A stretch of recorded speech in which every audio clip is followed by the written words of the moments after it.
Good morning, everyone, and welcome to the Milestone 7 webinar, hosted by Embridge Consulting with our very own Derek Edwards, our Business Development Executive, and our special guest, Debbie Heale from Unit 4. Now, without further ado, I'd like to pass you over to my colleague, Derek Edwards, who will take you through the next stage of this webinar. Good morning, everyone. I hope you can hear me loud and clear. I'd just like to say thank you to everyone attending. And as Tracy said, we've had a fantastic response to this webinar. So thank you very much for that. It makes it all worthwhile. My name is Derek Edwards and I'm Business Development Executive at Embridge Consulting. And I would like to welcome you to this webinar, which is presented in collaboration with our partner, Unit4. We will be taking you through the new functionality enhancements that's available in UBW Milestone 7 and all the way up to the current release, which is 7.4. I'd like to introduce Debbie Heale from Unit 4, who will be taking you through the actual session this morning and would welcome any questions that you might have at the end of the session. So in terms of upgrading, Embridge offers 3 routes to take. There's a like-for-like upgrade with minimal changes to current configuration or business processes and would provide you with a new platform to begin any future development. The second option is a user experience enrichment, which is a like-for-like plus selected experience packs and enhancements to provide and enrich the user experience, and may also include a review of implementation of selected business process improvements. And the third one is the process enrichment and transformation route, which will enable significant business and process improvements by upgrading and implementing new functionality, experience packs, and a review of the whole customer solution. This one really covers like-for-like user experience enrichment and a complete performance review, an overall health check of the customer's current solution, along with recommendations for improvement. This would more than likely lead to a re-implementation of the original solution. If indeed there is a need to re-implement, we would provide Embridge Value Accelerator, EVA, where we can apply our best practice processes and our core template build, which would fast track the implementation process and promote new ways of working and streamline processes. So if you're thinking of upgrading in the near future and or would like further information regarding our services, please get in touch with me and I would be delighted to come and visit you to discuss your route to upgrade and how Embridge could assist you along the way. So enough from me. I will now hand you over to Debbie to take you through the Milestone 7 functionality. Debbie. Thank you, Derek. Morning, everyone. I will start sharing my screen. Unit 4, what's new in Milestone 7? I will go through what's new in Milestone 7. I'm not going to be able to cover absolutely everything, so we've taken some highlighted topics. And again, because there's a fair amount to get through here, it's going to be a bit of a light touch, but if there's anything you like the look of, you want to explore more, then please feel free to contact Derek at Embridge and we can take it further for you. So without further ado, what are we going to be looking at? My agenda is to show you a bit about the look and feel, how that's changed. We'll have a look at workspaces, things like Noli, etc. And a few what I call the small bits and pieces, so that the small bits of functionality that tend to creep through unnoticed but can be very useful. We'll have a look at modeler and structures, information browser and the analyzer tool. We'll also have a quick look at expenses, and that's predominantly looking at the expenses apps. And we'll finish by having a look at and talking around really the new functionality of extension kits, which will become available by the end of the year. And as Tracy said, we'll finish with questions and answers. I personally won't see your questions as they come in, but please do use the chat. Derek and Tracy will monitor those questions as they come through, and we'll try and deal with as many as we can at the end. So we'll try and keep this to under an hour. So without further ado, I'll crack on and stop rabbiting. So some of the new small things. Document expiry, partial anonymization. So this just complements the GDPR functionality that's currently available in the system, which enables you to anonymize data according to GDPR rules.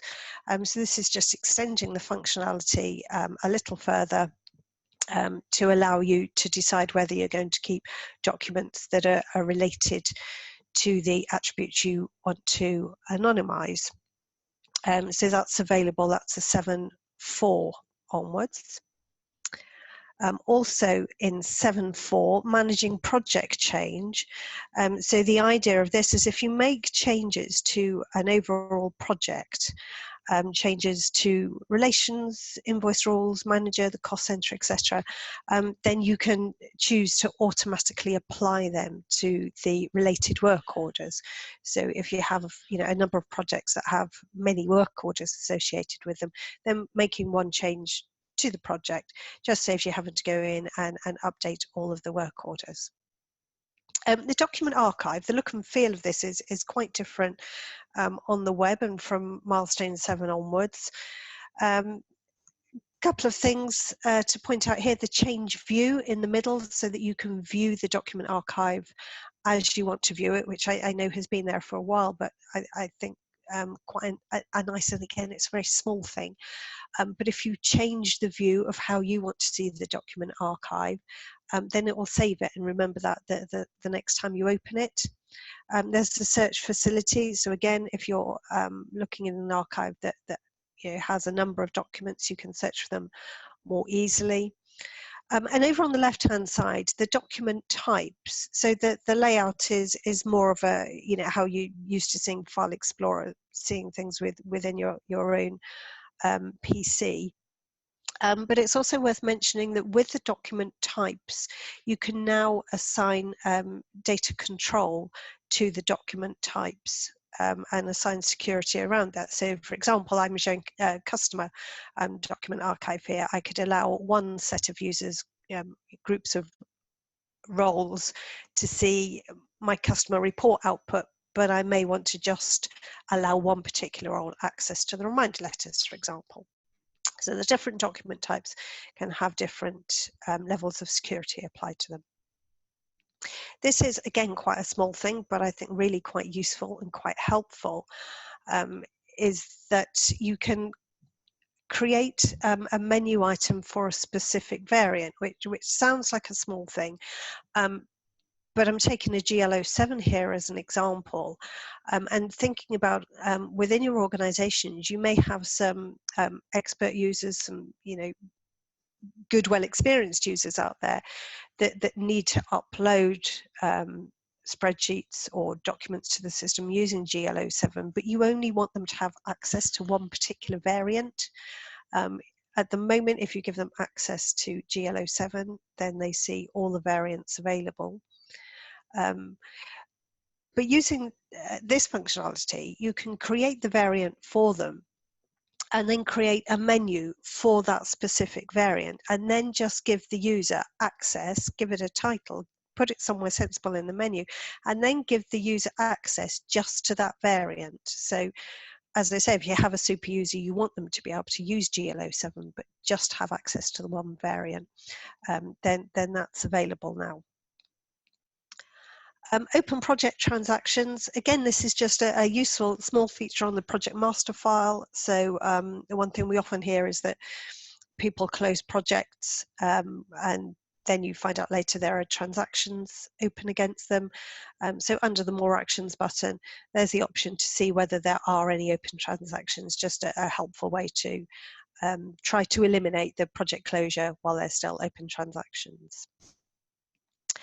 The expenses capability pack, we'll have a look at the app a bit later on, but there are a couple of changes to the expenses capability app pack in that you can now split costings, which is something I've been asked a number of times over the years. So costings can be split using the expenses capability pack, and also you can make receipts mandatory. So there's always been the option to have a tick box to say, yes, you should have a receipt with this particular expense type, but you can now enforce that and make that mandatory. So the end user can't save a particular expense type if they don't have a receipt attached. So moving on to some bigger things within the system, Milestone 7 has seen the introduction of something that we call workspaces. Now, what are workspaces? As we say, this is being recorded, so I'm sure you can read this at your leisure and enjoy. This is very much the Unit 4 description of what workspaces are. But it's a concept that allows you to provide a dashboard to users. And you can have many dashboards, many workspaces with many dashboards, and you assign role access to them as you would with any menu. So you can have a budget manager view, you could have a credit controller view, you could have an AP clerk view, whatever sorts of roles you can have, HR specific ones, and allow access to those workspaces and those dashboards according to roles. You can also set up what we determine as more of a portfolio type view.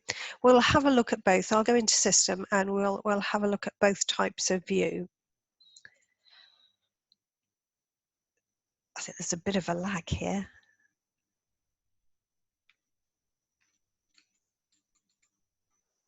So here we are in the system itself. So I'm logged on to the system as a user called Andy C. Anyone that's come across anyone from pre-sales before will be familiar with Andy C and his access to the system. So he's a budget manager. And when Andy comes in, I've just set up his front page to be this dashboard. So this is a workspace that Andy's looking at, and the workspace comprises of a few things. And the main thing is the dashboard that he's seeing. The dashboards are really easy to configure. Once you've set one up, it's very easy to decide what information you want to display on that particular dashboard. So I've just taken a couple of reports that I have, budget versus actuals, and then one over on the right hand side that gives me a summary of actuals, bringing in the forecast as well as the budget. So I can decide, you can decide yourselves what those dashboards look like. And they're made up of charts, graphs, information, reports, widgets within the system. There are some helpful system assigned widgets that you can add to a dashboard. So things like tasks. So I can put my tasks on a front page, make it simple and easy to see. I can open them up, see all the workflow tasks that I have available. The graphs and charts again are improving with each release of the system, and with the latest release I can have a report here which again is a simple budget versus actual. So the budgets are the blue blocks and the actuals are the green line. And as you can see over here, I have some actuals where I don't have budget, so I can drill down on that by just simply double clicked on the line, and I can see the information behind that. And again, just drill down until I get to the information I want to see. I can go right the way down and bring up the original transaction, which in this case was an invoice.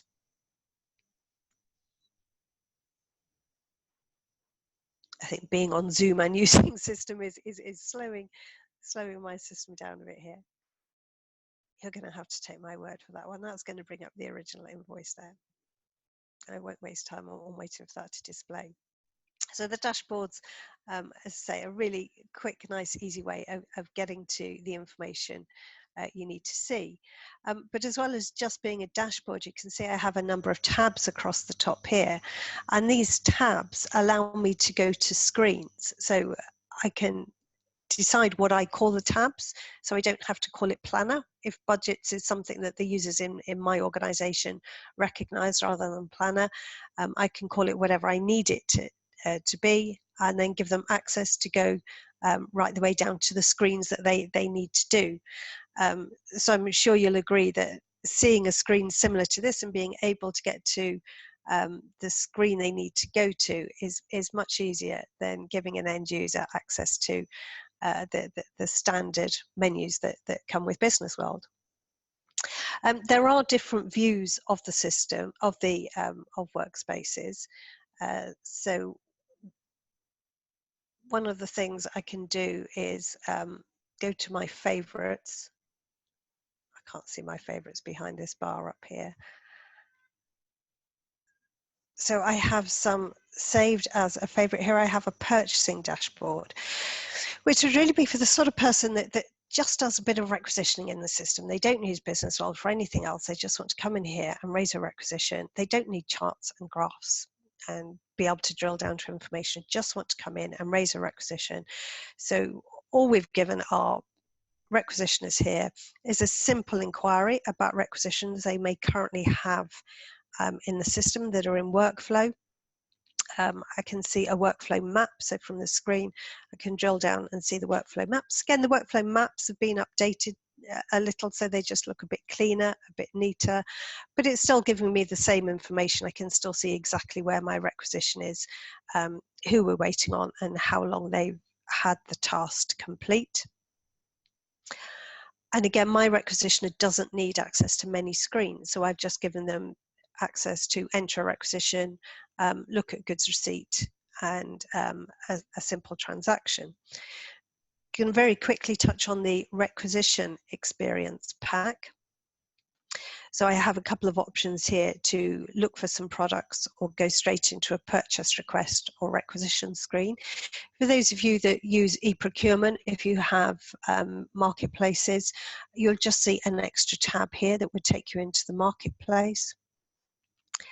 But the requisition screen, I can have product catalogs loaded. I can search for whatever it is I need to look for. So I want to have a look at all the desks that I have loaded. I'm going to buy a chair, add it to my cart, review what I've been buying, and say, yes, take that to the purchase request screen. Purchase request screen is just the requisition screen. And just to show you a couple of changes here with Milestone 7, I can add documents to each line. So if I have 10 lines, I could have 10 different documents against each line. And one of the things with 7.4, Milestone 7 Update 4, is I can now see the GL codes, the distribution codes on the front screen. So I can see those coming in there. Just makes it a bit clearer, a bit easier. And of course, with all of the web screens, system administrators can access Windows options from within that screen itself. So just by clicking on the spanner icon up here, I could go in and clear up some of this screen so that I'm just left with the fields available that are relevant to my organization. So a couple of things about the requisition screen.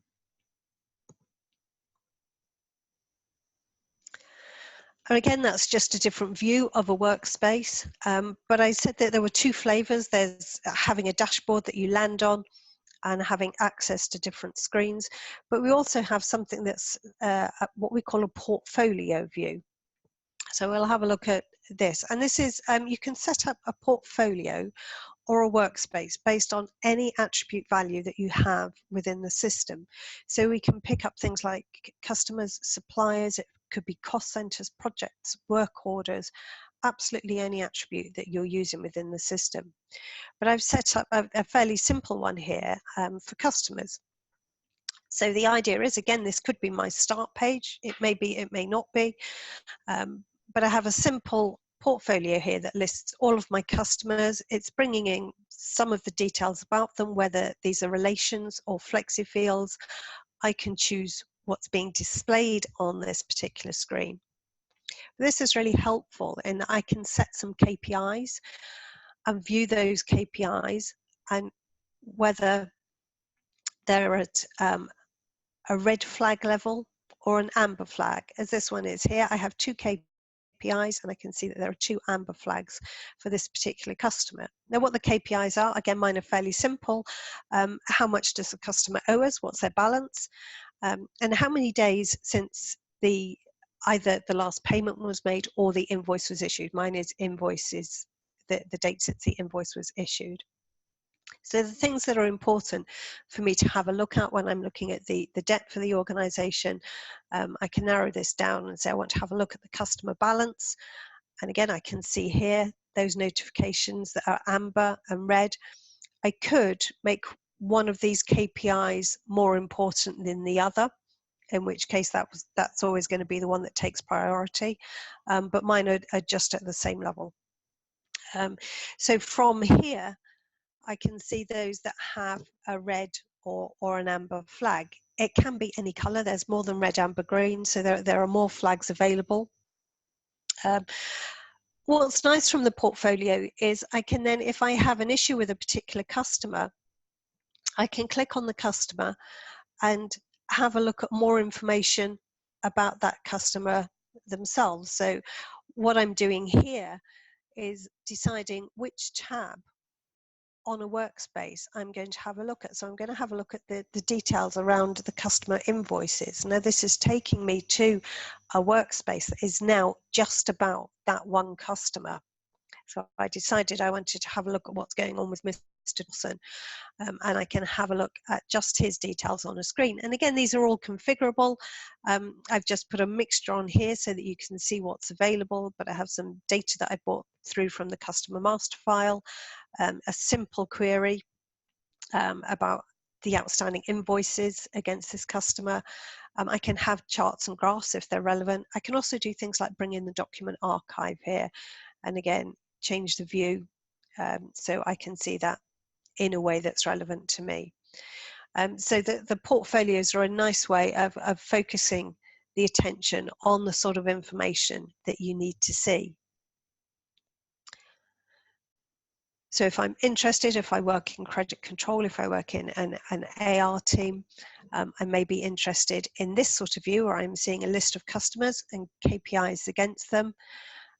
If I'm a requisitioner, I may want something very simple. I could just have this one query here. I don't have to have the tasks listed as well. Or if I'm somebody who's a budget manager, I may want to see a higher overall view and then decide whether I want to click down and see further detail. So workspaces are one of the new things with Milestone 7 and will continue to be developed.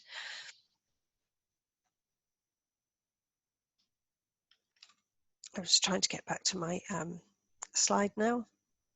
My Alt tab is not working as I would expect it to work. There we are. So workspaces can do a number of things. The main thing is to think about what your users need to see when they log onto the system. What's the information that's important to them? And to be able to take them to a screen that's relevant to what they need to know. So let's say whether that's a portfolio view, whether it's just a very simplistic view, or whether it's an overview, whether it's charts and graphs to give them an idea of what's going on in their area of the system. So it's workspaces. We'll have a look at modeler and structures now. So modeler is a new capability in the system that allows you to create structures. Structures can be based on attributes and relations. They can also be based on flexi fields. You can pull flexi fields in. You can also create your structures using the database columns.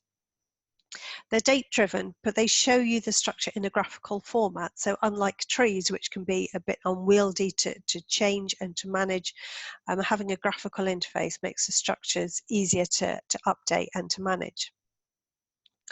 Modeler is more than just showing you different hierarchical structures within the system though.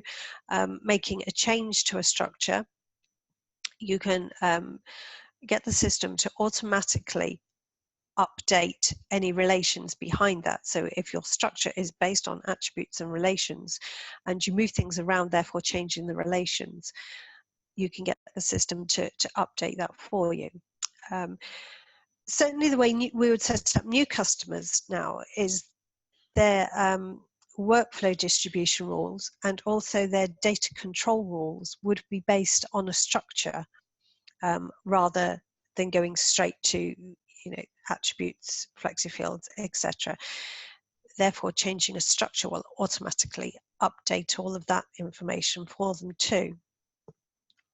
A structure will look similar to this sort of setup. So you have the head of the organization, and then the attributes with a line between the relations. Going down the hierarchy, you can have as many levels as you need, as is necessary, and it's not always just the organization structure, but certainly the CIPFA coding structure also works well in Modeler.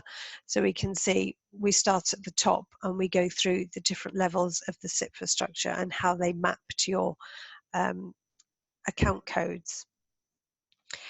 So again, let's have a look at the system and have a look at Modeler within the system. So I'll open up a structure that's called Finance 2. I can, as with trees, I can have as many of these as I need, but it's a graphical tool. So I can see the top of the organization and keep clicking down until I get right down to the posting level. As you can see here, I can bring in other information so that I'm not just seeing the name of that particular attribute, but I can bring in things like the budget and the spend. I can see the level above who's responsible for this. So the nice thing about the structures is being able to change them. So I can easily create a draft. I don't have much imagination, so I'm just going to call this Embridge for now. And I can say that I'm looking at making a change. It's not immediate. My change is going to be made at the end of November. My original structure is safe. So my structure called Finance 2 is safe, but I now have a draft that I can change. And because it's all date driven, nothing's going to actually update at the moment. All I'm doing is working with a draft. So I can go right the way down to my cost center level and say, what I want to do is I want to move payroll from financial services and I want to put it over in HR. So I can pick up my cost center at the bottom. And as you can see, as I'm just clicking and dragging, that I have a red circle, which means I can't just drop it in the middle of nowhere. I can't just get rid of payroll altogether. I need to put it somewhere sensible within my structure. So as I click and drag to the next level above, as soon as I have a green tick, I can drop it there. So if I open up HR, I can now see that payroll is there. And while I'm here, I can say, well, what on earth is IT doing in HR? I'm going to move IT over to computer services. As I make changes, then the list of changes will appear on the left-hand side. So I can undo something and say, actually, IT does live within HR. That makes perfect sense. I also have a library. So not every structure is going to bring in every single attribute value that I have in relation. If I have a look at the orphans means these are cost centers that I have set up within my system, but at the moment, they're not part of this structure. So if you did have, whether it's cost centers or any attributes within this chart, if I had new ones that were created, I can say, okay, I can see that cost center 202 is not within this chart and I need that to come under financial services. It's a click and drag, just put it there. As with most things in business world, when I save this, I can send it for approval. So I can send it through a workflow route. And I now will have a draft that's called Embridge. So I have a structure that's called Finance 2. And underneath this, I have a draft called Embridge 1. Now that I have a draft, it means that I can run reports off my draft. So if I were looking at a reorganization, I could have 2 or 3 drafts that I want to compare, do some what if analysis. What if we do this? What if we do that? And then when I make a decision and say, okay, I'm going to go with draft number 1, for example, at that stage, I can then run a process on the system that says, right, I'm going to update this. And at that point, that's when it's updating any attributes and relations that are affected by the structure and date stamping them with the date that you set for your particular draft. And as I say, structures can be used to create your workflow distribution rules and also data control. So if I did have workflow distribution roles and data control roles associated with a structure, then just by doing one change on the 29th of November, that would automatically update all of those roles and rules too. So you can see that's a huge administrative saving just by somebody coming along and saying, we've created a new cost center, pull it into the structure and do all the updates in the background.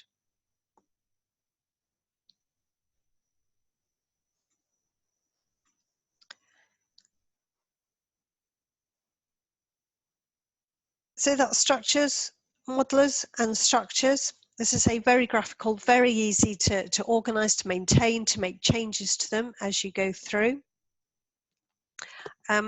Information browser and analyzer. I think we often find when we speak to existing customers that the reason most people still use the desktop, smart client, back office, whatever you terminology you use, but the reason that most people use that functionality is because that's where the reporting's done. And a lot of it is familiarity too. More and more is being made available on the web, and one of the big things that was made available in Milestone 6 was the ability to produce reports on the web and also to analyze them. Some of you may use an analyzer tool with browser inquiries, but the analyzer tool on the web is quite different. So we'll have a look and see what this looks like.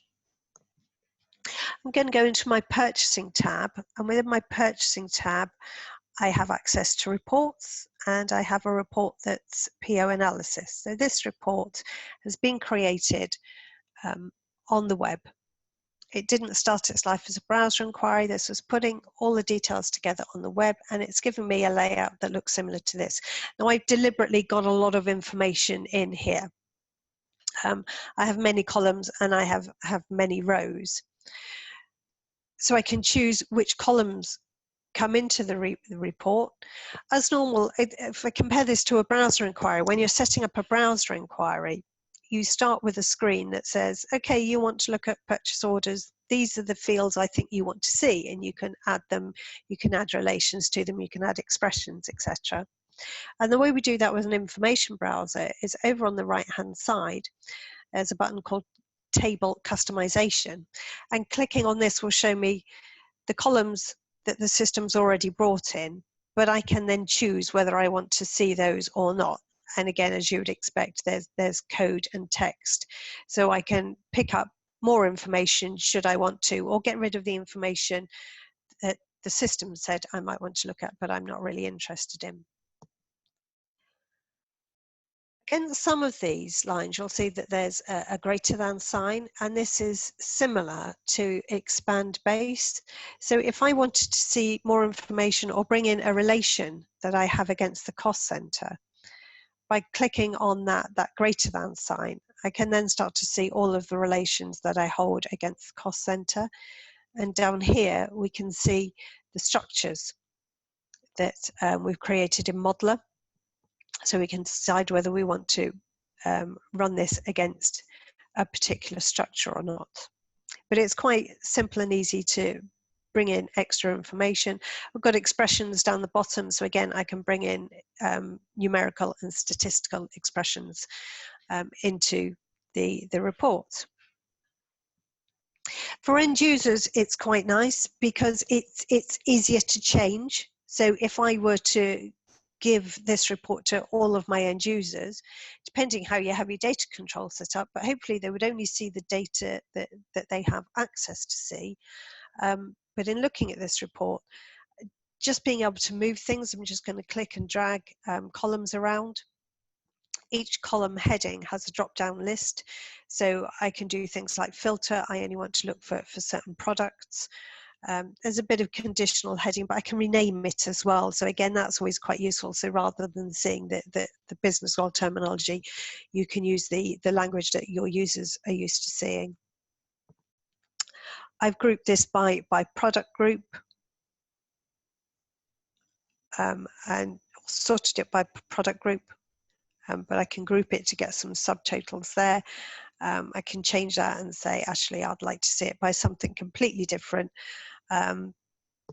by product ID, for example, and it's just grabbing hold of that column heading and putting it at the top, grouping or ungrouping as I see fit. So it's quite a nice, simple way for users to be able to manipulate the report. But to take it one step further, so I've got a lot of information here. I have many columns, many rows.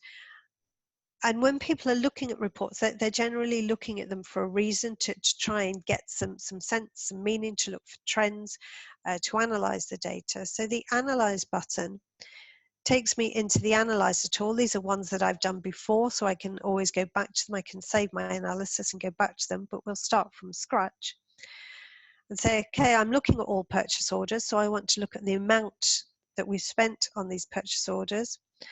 And as I click amount, the total amount is coming into the middle, and I want to break this down. At the moment, I want to see what we're spending on individual suppliers. So I'm looking at my base data is the report I've just been looking at. And sitting over the top of this, I'm now breaking that data down. So I've got a simple table where I can start to see that information.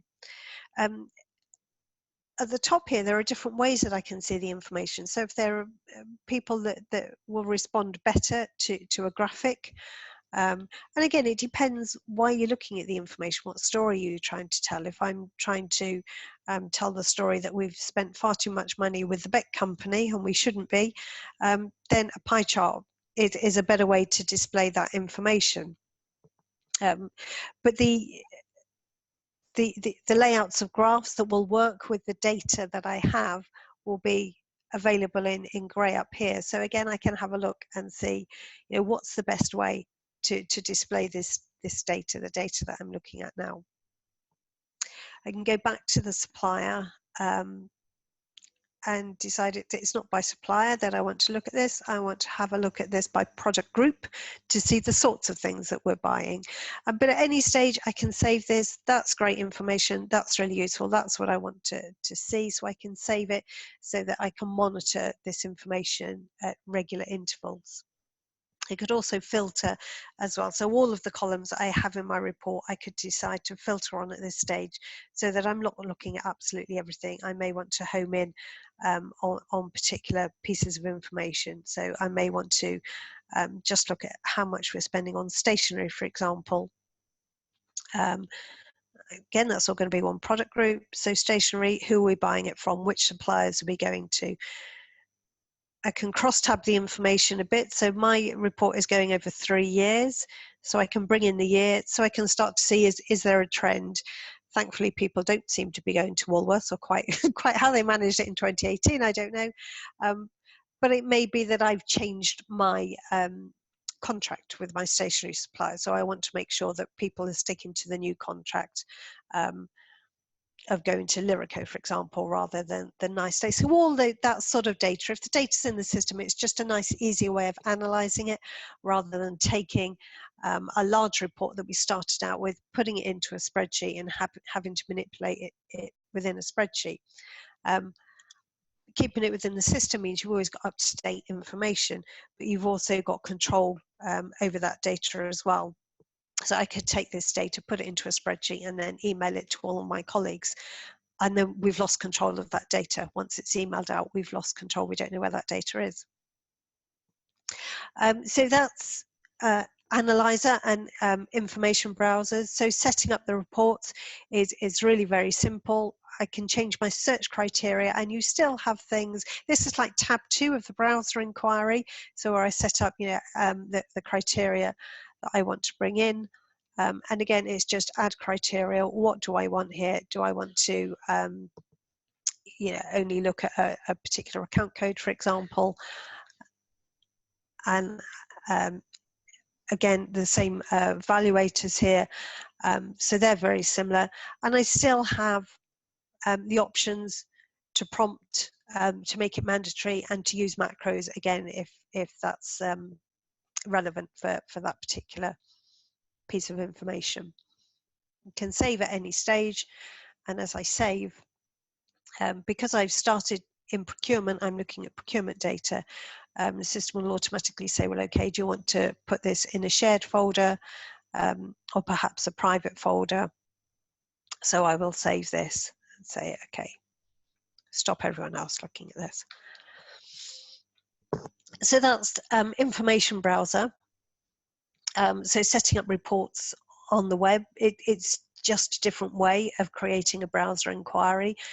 But certainly for people that aren't familiar with using the system, it's a much easier way for them to be able to access reports and make sense of them. And particularly if they can then take it into the analyzer tool, and then they can start to really use that data for business purposes. I'm going to move on to expenses now. There's just some screen dumps that we'll send on to you, the sorts of data that you can get from analysing. So expenses, there's been quite a big change to the expenses app this year. Firstly, with the Android app being available and being able to process an entire claim, including putting in your cost categories by using the app. And that was followed with 7.4 being able to do exactly the same using on an iPhone. I'm going to play you a short video here.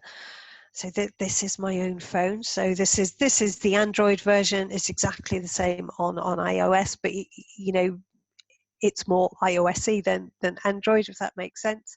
Difference is I have two tabs at the top, one for expenses and one for claims. So expenses is like the expense lines, and the claims is like the header of the expense that you're going to submit. So the button at the bottom, what am I going to do? Load expenses. I'm going to put in a manual route. So I've driven somewhere. Once you start typing into the app, it's connected to Google Maps. So by putting in a postcode, it's brought up the full address for me. So I could do postcode to postcode or start typing in the name of where I went. So I've gone from the Unit4 Bristol office to the Unit4 office in Reading. I can add waypoints, or this is called just via in the iOS version. So again, using Google Maps, did I make any other stops on the way? Did I pick up colleagues? Did I go a different route because of road closures, etc., or traffic? And put in my full route and click the tick, and then it will draw the map for me and say, okay, if these are the places you went to, this is the route you probably took. Now I'll show you hopefully mileage. Mine shows in kilometres. My demo system is set up in kilometres and also euros, as we'll see. But that's just a setting. So yeah, that's it. That was the route I took, and that's how far I went. So the description, it will put in the full description according to the start and end points and the via points on the map. The date, it will default to the date that I put it in, but again, I can change that with iOS. It's just normal iOS date functionality, more of the wheelie screen. And main difference is we can now put in the cost categories. So these will be different depending on how you're set up within your organization. You may need someone to specify a project, it may be a cost center, it may be a work order, etc. But the relevant cost categories can be entered directly into the app now. So this means that we're capturing all of the information that we need for all of the expenses lines. The expense lines can then be added to a claim and submitted. Again, if you've put mileage through the system, then the little map that it draws stays with this line right the way through the system as an attachment. So anybody approving the mileage will be able to open up and have a look. If I were to take a photo of a receipt, it's simply using the camera to say, right, okay, take a photograph of my receipt. And then the system will try and read as much of that receipt as it can.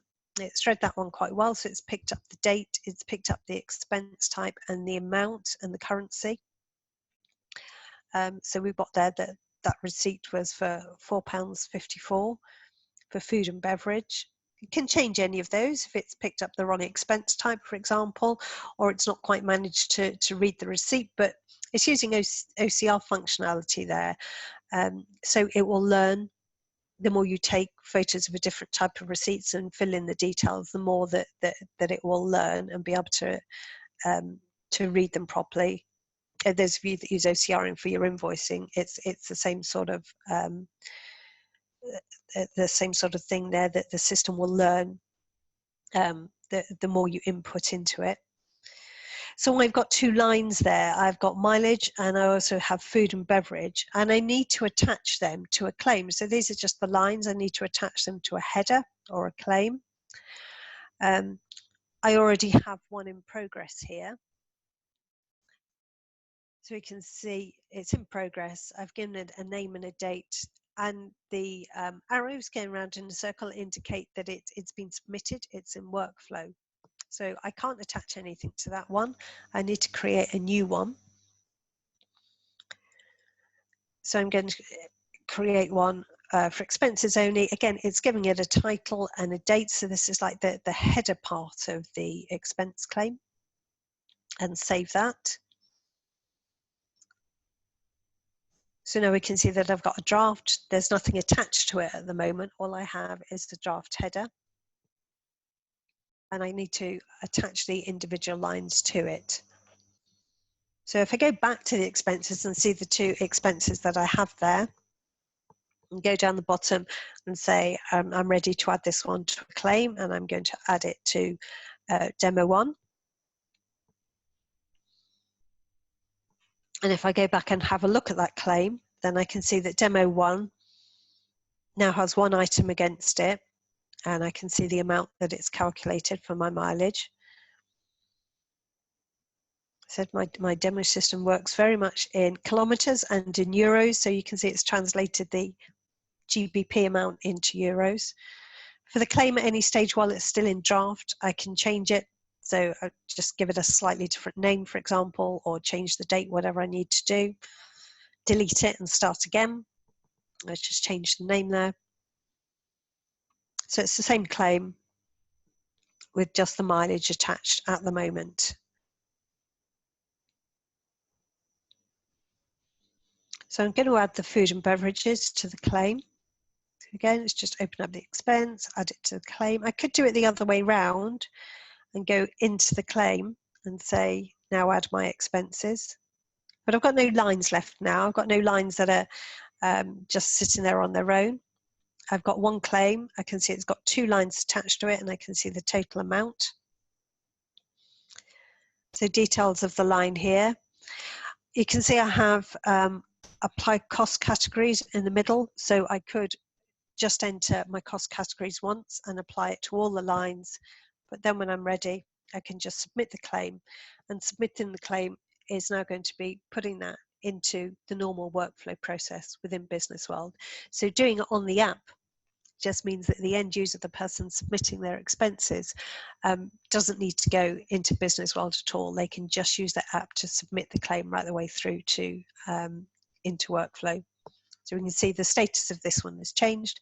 It's in progress, and we have the 2 round arrows to submit that it's in workflow and being processed. So again, it's a real time saver. I know there are people that have thought about using the apps before, but have waited until we've released this functionality so that you can do the entire claim itself on the app without having to go into Business World as well. Just keeping an eye on the time.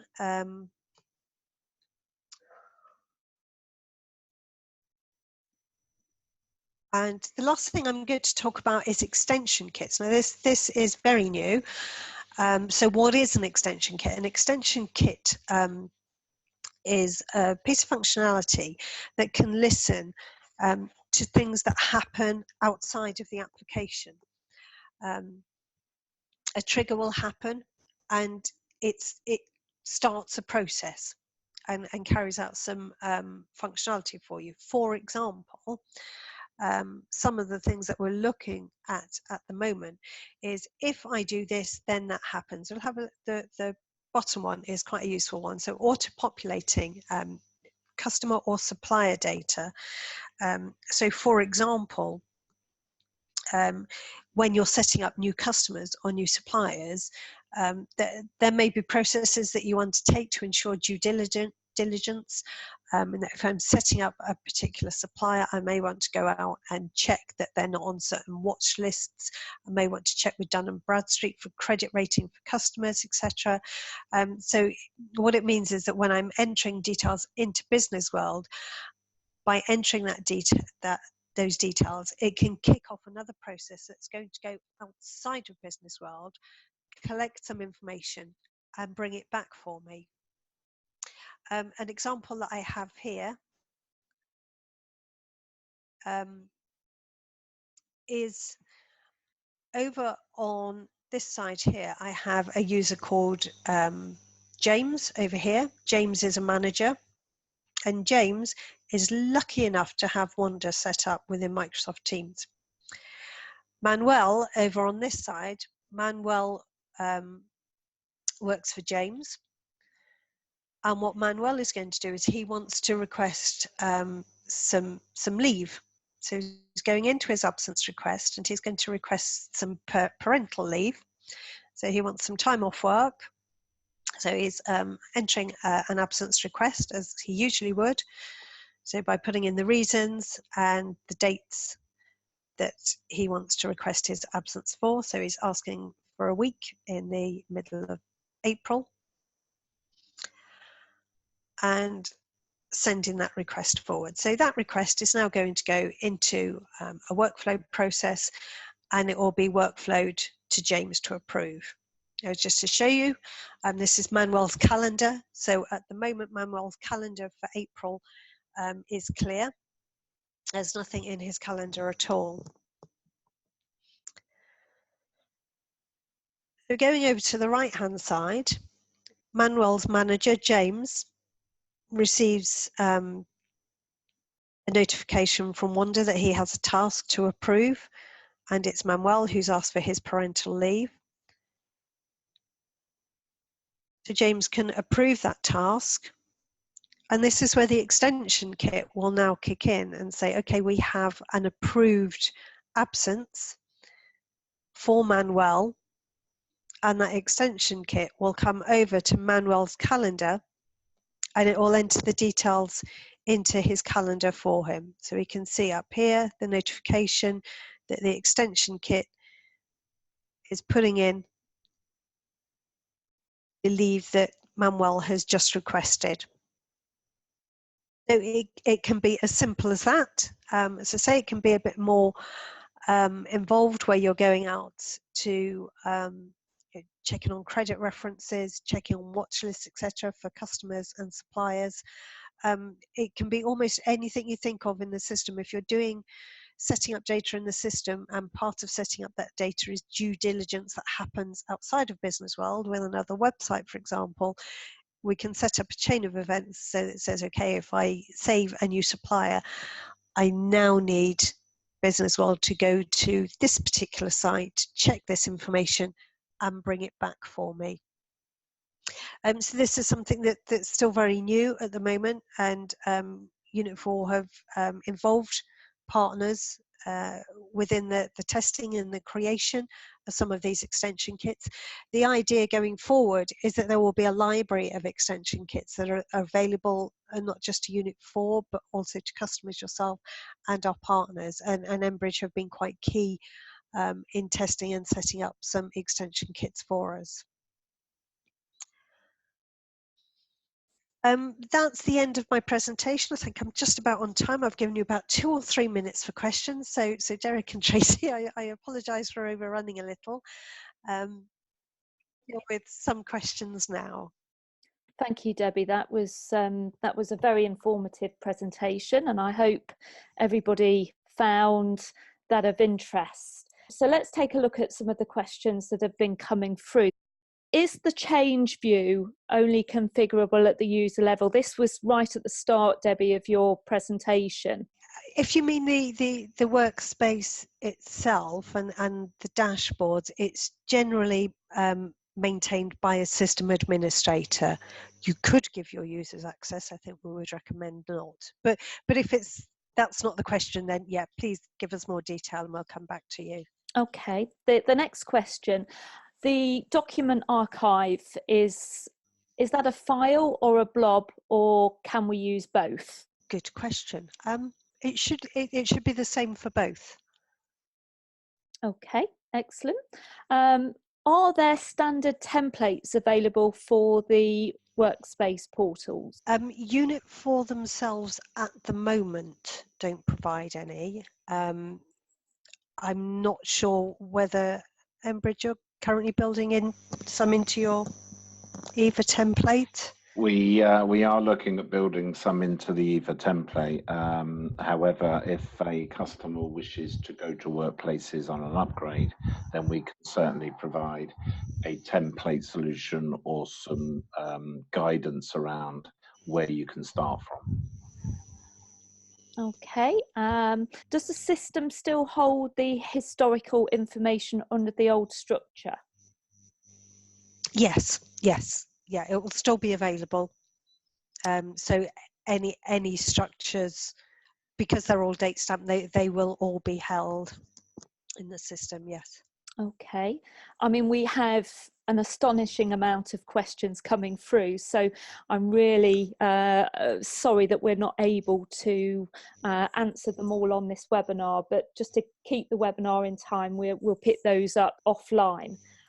Please do give us a call or drop us an email with any further questions that you have to inquiries@embridgeconsulting.com. We've got a number of webinars coming in November, so please keep an eye out for those invitations. But once again, thank you to Debbie and to Derek for your presentations. That was fantastic. And we look forward to seeing you on the next webinar. Thank you both, and thank you for joining us, everyone. Thank you, everyone. Thank you.